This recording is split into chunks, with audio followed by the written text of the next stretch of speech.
একদিন মহান সাহাবী আবু হুরায়রা রাজি ইসলাম গ্রহণ করেন, কিন্তু তার মা তখনও ইসলাম গ্রহণ করেননি।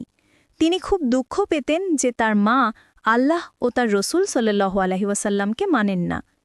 একদিন আবু হুরায়রা রাজি তার মাকে ইসলাম গ্রহণের দাওয়াত দিলেন, কিন্তু মা রাগ করে রসুলুল্লাহ সাল্লাল্লাহু আলাইহি ওয়াসাল্লাম সম্পর্কে কটু কথা বললেন।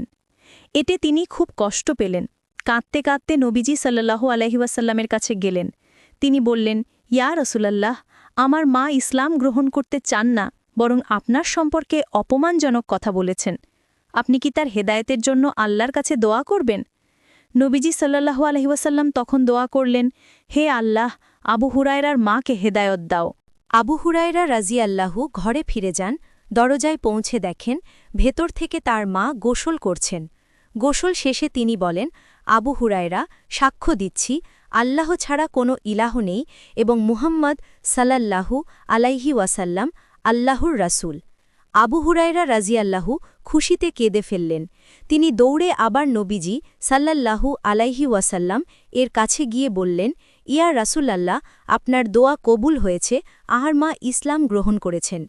নবীজি সাল্লাল্লাহু আলাইহি ওয়াসাল্লাম আল্লাহর প্রশংসা করলেন এবং আবু হুরায়রাকে আনন্দের খবর শুনে দোয়া করলেন।